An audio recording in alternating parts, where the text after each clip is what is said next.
Good afternoon, everyone. I'm Vaname Evangelista, and together with my partner, Danila May Orinya, we will present the Chapter 9, Rizal Goes Back to Hong Kong. The next, please. When Rizal left Ghent for Marseilles, where he boarded Melbourne on October 18, 1891, the main reasons why he left were difference in political persuasion with M.H. Del Pilar and his desire to lead the propaganda movement. But before going to Hong Kong, he told Del Pilar that he regretted that he could no longer write articles for Solidaridad, in spite of his political orientation that may not be the same with that of Del Pilar. He had maintained his high regards and admiration for him. The next, please. Life of Rizal in Hong Kong. Upon his arrival in Hong Kong on November 20, 1891, his old friend Jose M. Basa and other Filipino residents gave him a warm welcome. After a few days, he immediately went into the practice of medicine to earn a living. Doctor Lorenzo P. Marquez, a Portuguese ophthalmologist, became a friend of Rizal and helped him have many patients. In a few months, Dr. Rizal's name became known in the field of ophthalmology. He is also a general practitioner. So this is Dr. Lorenzo P. Marquez. Okay, next po.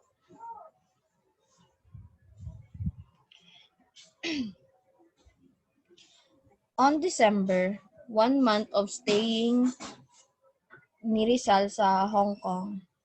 In Europe, the Filipino friends of Rizal learned his medical practice in Hong Kong and gave him their assurance of moral and financial support. According to Dr. Herminio de Ocampo, an accomplished Filipino ophthalmologist, Rizal, a man of visions who sees far ahead, possessed all the qualities of a great eye specialist. Within a little over a month since he arrived in Hong Kong, some members of his family, including his parents, brothers, and some sisters, joined him there. The next is a part of one of the letters he wrote to his friend Blumentritt on January 31, 1892. Rizal said, "Here I practice as a doctor, and I have clients. I have here many sick of influenza, because there is an epidemic. Through the newspapers, I am informed that that this sickness is also causing ravage in Europe. I hope that you and your esteemed family be spared." Ikaw na, sis. Uh, So I'm going to present the continuation of Rizal's journey in Hong Kong last December. So before his parents arrived in Hong Kong, he asked permission from his parents to join them in Manila in their sacrifices, and at the same time encouraged them to have a little endurance. He said, "I have learned of the exile of four townmates to Hulo, and of the return of my brother to Manila. I have also learned that Mother, Pangoy, and Trining have been summoned against the civil government. I am burning with desire to embrace you. Patience, a little patience, courage." Francisco Mercado, Pasiano, and his brother-in-law, Silvestre Ubaldo, escaped from the Philippines to avoid persecution and arrived at Hong Kong to join him. In a letter sent to Maria, one of his sisters in the Philippines, Rizal broached his plan of establishing a Filipino colony in North British Borneo. Alejandrino informed him of his plan to establish an organization to counteract Del Pilar's lamentable policy, with Rizal as a leader. Linares Rivas promised Rizal that he would seek an audience with the Ministry of Colonies in Madrid on the agrarian problem of Calamba. He also received a letter of sympathy from the Gobantes and Bos- Bosted families for what had happened to him in Madrid.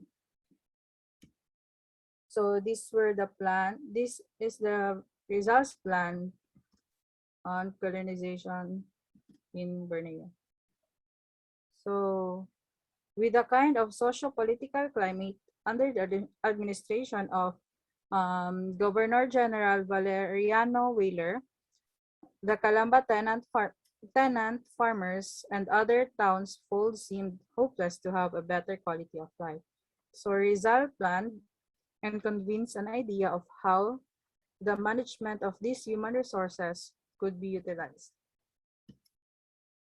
So when his friends in Europe heard about his plan, Lopez Giana, Antonio, and Juan Luna, Dr. Ariston Bautista Lin, and Professor Blumentritt were delighted and willing to endorse and support the project. So despite of laudable project, his brother-in-law, Manuel Hidalgo, did not approve the plan. But Rizal, but Rizal made a side trip to Sandakan to see for himself the conditions of the land and atmosphere where he intended to move his family. So late December. Meanwhile, Governor Weyler was relieved of his administrative functions as governor, and he was replaced by Governor Eulogio Despujol. Rizal, with an intense desire to help the landless people, with the new leadership of Governor Despujol, hopes, fresh hopes holds promise, he announced a new program of government. So he sent Governor Despujol a letter of felicitation and offered his cooperation. Surprisingly, Rizal did not even receive an acknowledgement answer from the governor. Sorry. So next is for the second time, he sent the Governor General another letter requesting him to allow the landless Filipinos to establish a colony in Borneo. But instead, the Governor General notified the Spanish Consul General in Hong Kong to tell Rizal that he could not approve his request allowing Filipino immigration to Borneo, and stating among the things that it was not a very patriotic to go off and cultivate a foreign soil. So the last letter he sent to the governor was a letter requesting permission to change his nationality and immigrate with his family and other townmates in Calamba who cared to join him in Borneo. Rizal received no reply at all. So this is early 1892, still in Hong Kong. So every day, after his medical practices in his clinic, he continued writing his third novel. It treated exclusively about the Tagalog customs, usages, and virtues and defects. Meanwhile, his brother Pasiano translated the Noli into Tagalog. So Rizal wrote a letter addressed to my beloved friend and signed it with the name Cabisa. The Hong Kong Telegraph published the letter of Rizal signed Philippines, in which he denounced the vandalistic actions of the friar manager of the Dominicans in destroying the houses of those who refused to pay the exorbitant rentals demand of them in Calamba. So that is the life of Rizal in or the journey of Rizal in in Hong Kong. So thank you for listening.